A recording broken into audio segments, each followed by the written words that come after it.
Anyone that pays attention to Twitter and social media outlets knows that Ubisoft held a PR event for the Division 2 in mid-December, and I can now confirm that that was a testing event for PvP.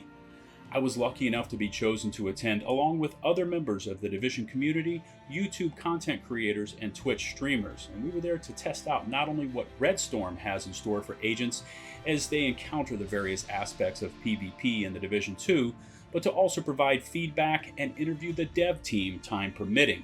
Now, overall, it was an extraordinarily well-run event. But I'm sure you don't want to hear about any of that shit. You want to hear about PvP. So let's jump right in.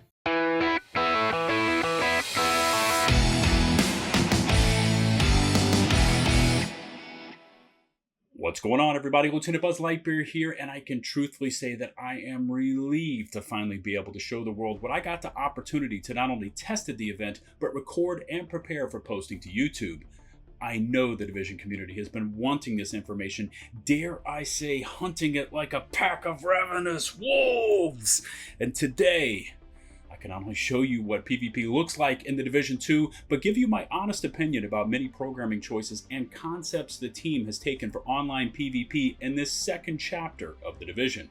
Now, for those of you looking for more information concerning the campaign, backstory, dark zones, etc., I have just posted a video concerning those topics to my channel, so either check my channel or in the video description for a link to that video.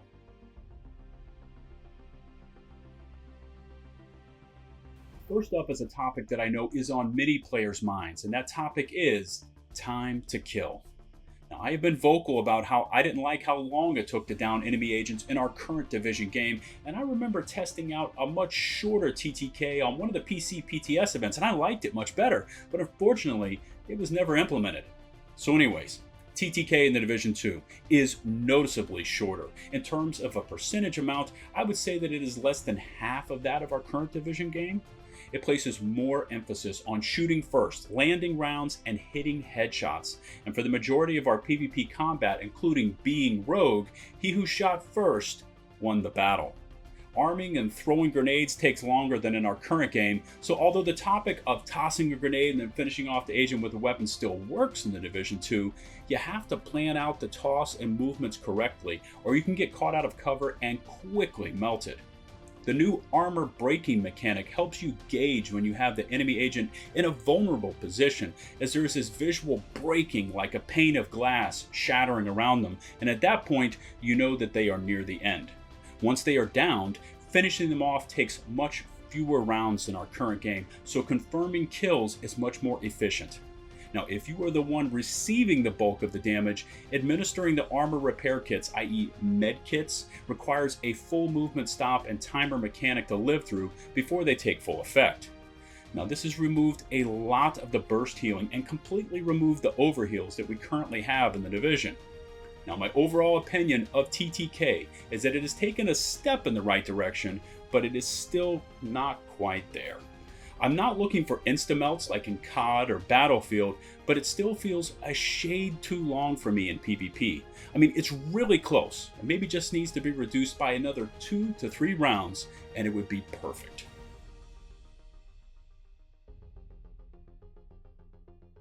The next topic up for discussion is my baby. It's my darling. It's how I got my start into content creation for the Division, and that topic is weaponry. We had an assortment of standard weaponry at our disposal, like AKs, Mark 16s, handguns, shotguns, AUGs, vectors, and LMGs, and the first thing that really jumped out at me is how that they handled much more like they did in the early level ups from the original Division game.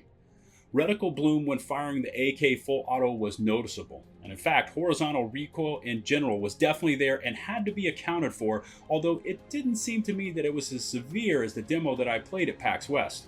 Now, I don't have any proof of this last statement, and I could be wrong, but that's just how it felt to me. Anyways, the weapons seemed to chatter around, meaning that they bounced around a bit, just like a full auto weapon would in real life, and that level of realism was appreciated. Weapon sounds were varied and matched the specific weapons that I was firing, once again realism that I can appreciate. Reload speeds were much slower than what we have in our current game, and once again I appreciate this aspect as well. The new weapon swap UI is total badass, and I know it's a little thing, but when swapping weapons, it really helped me to see the weapon silhouette, amount of ammunition left in my current magazine, and the overall available ammunition for that weapon type. Now, the heavier the caliber of round the weapon fired, the more severe the chatter and bounce that the weapon displayed. So, SMGs were much more stable than assault rifles and so on. I really didn't mess around with the specialized weapons like the TAC-50 crossbow or MSGL, although I can tell you that it is great for AoE, and a few shots to another agent will drop them. And also, the TAC-50 has the ability to hit agents for tons of damage. The last item I wanted to mention, and I know you've all seen it, is the weapon menu UI, and this is much more intuitive than in our original Division game with the weapon talents. Accuracy, stability, reload times, damage drop-off range, and weapon mods all clearly displayed. Now, in terms of weaponry and everything associated with them, including all that I have just mentioned, I like the direction the team has taken and their departure away from that of our current Division game. I understand that this is an MMORPG and not a shooter simulator, but these little touches to try and add a bit of realism into the weaponry is appreciated, and in this aspect, I give the team a thumbs up.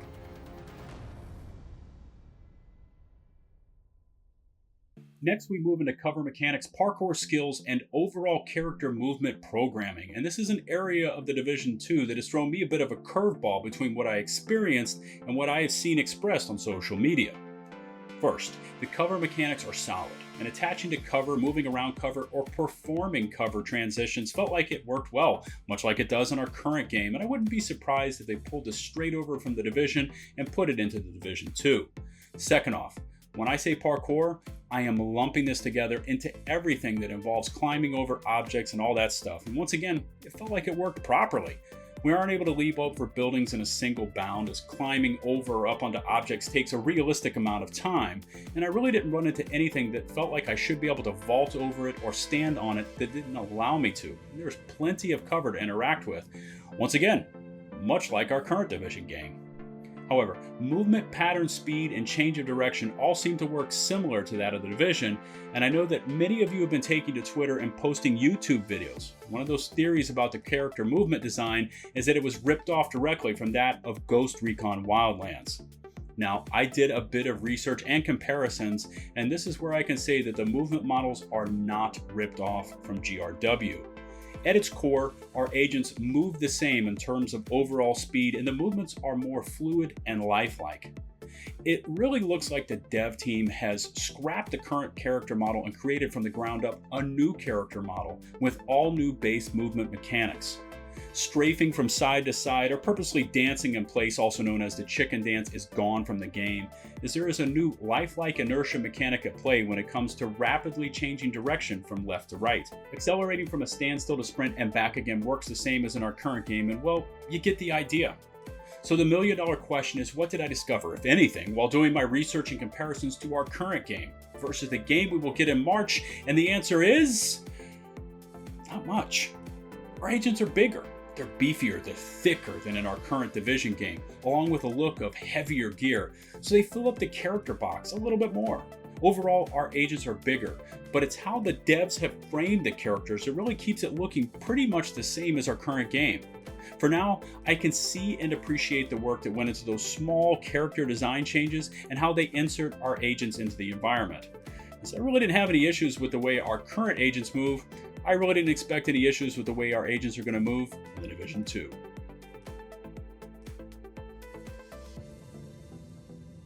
Skills are something that I see a lot of you discussing, and I honestly got to try out most of them, like the Hive, Seeker Mines, and Ballistic Shield. I mean, come on, you know I'm going to rock the Ballistic Shield. And this brings me to the two skills that I've got to tell you about. Assault drones and assault turrets. And I don't often curse, but these two skills are fucking crazy strong. And at times, it feels like you are fighting two agents at once.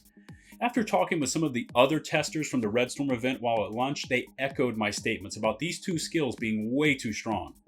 Skills are there to augment an agent's strength, or in the case of a skill power build, be their primary offensive weapon. But when you're engaging agents with the same amount of firepower as your character, and then they activate the drone or throw out the turret, it gets fucking crazy. And not only are these two skills crazy strong in terms of offensive capabilities, they have a shit ton of toughness and require your full attention to finally incapacitate. I don't know if it was a testing programming bug, but while engaging another agent while we were playing domination, I killed them, and their assault drone kept on attacking me even after they had died. And I don't mean a few shots. This demon assault drone kept stalking me for nearly 10 seconds before finally exploding.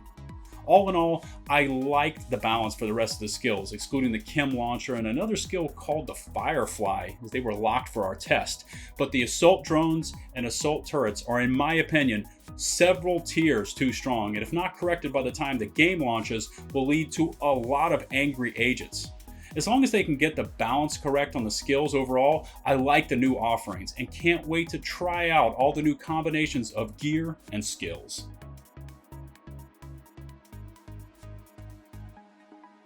Next up is the organized PvP portion of our discussion, and overall, this combination of skirmish and domination is known as conflict.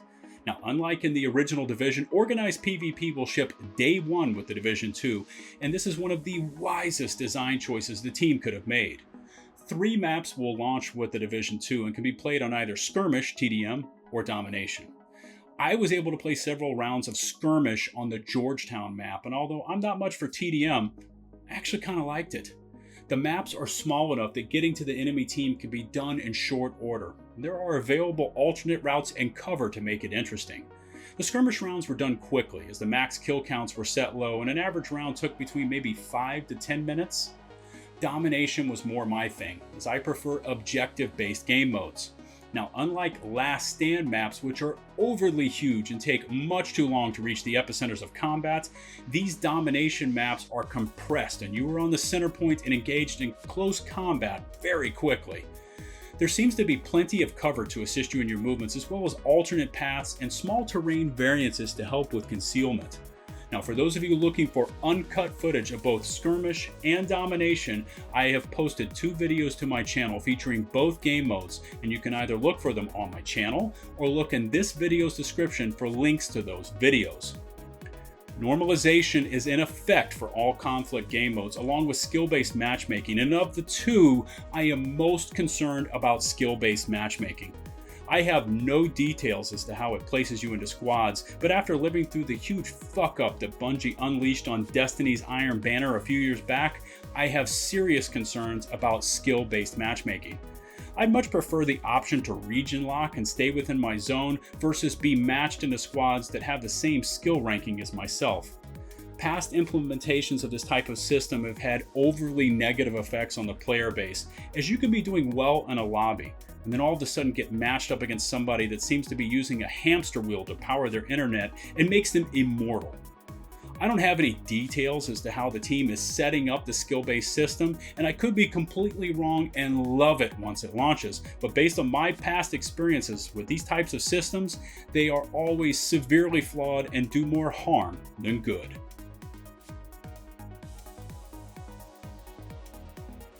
And finally, I know a lot of you have questions, so I'm going to try and throw as much info at you in rapid succession concerning the basics of the Dark Zone and everything to do with its mechanics. First up is Rogue 2.0 and normalization, and they are back and in full effect in the normal Dark Zones. But if you enter the occupied Dark Zone, both are removed in favor of friendly fire and non-normalized gear and weaponry.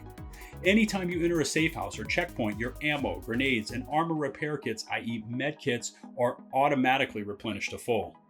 DivTech caches, or what looked like DivTech caches in our current Division game, now contain weaponry, so be on the lookout for those. Crafting materials, and I mean a shitload of crafting materials, continually drop throughout your interactions with the environment, looting and downing of enemies, and those are needed for not only your campaign playthrough, but also for crafting. A turret is now placed outside of each checkpoint, and let me tell you, these things are nasty. Toggle Rogue too close to one of these things, or maybe you just run by one of them while you're heading to a manhunt terminal, and they will shock you severely. Now, I personally do not like these things right outside the checkpoints, but I can see why a portion of the player base wanted them placed there. You can still fast travel between the checkpoints, so if somebody's out there and camping your entrance point, you can always fast travel to an alternate location. What is to prevent a player that doesn't want to PvP from running to the protected area of a turret anytime they are being pursued by rogues? I also have an issue with how the turrets don't have the ability to decipher if you were a rogue and just running by on your way to another area versus trying to attack a vulnerable agent as they enter the dark zone. In the future, perhaps the dev team can implement coding that disables the turrets if there are no agents entering the DZ at that particular checkpoint. Also, perhaps an alternate could be that the turrets only activate and start zapping away if you were a rogue and start firing towards the protected area of that particular checkpoint. This is going to conclude my Division 2 PvP thoughts and impressions video, and as always, I look forward to reading your thoughts in the comment section below. If you could take the time to rate the video with a huge thumbs up, it would be greatly appreciated. If you were looking for more Division 2 Dark Zone and PvP news, I have uploaded additional videos to my channel that can answer all of your questions, so look in this video's description for links to those videos or just browse my channel.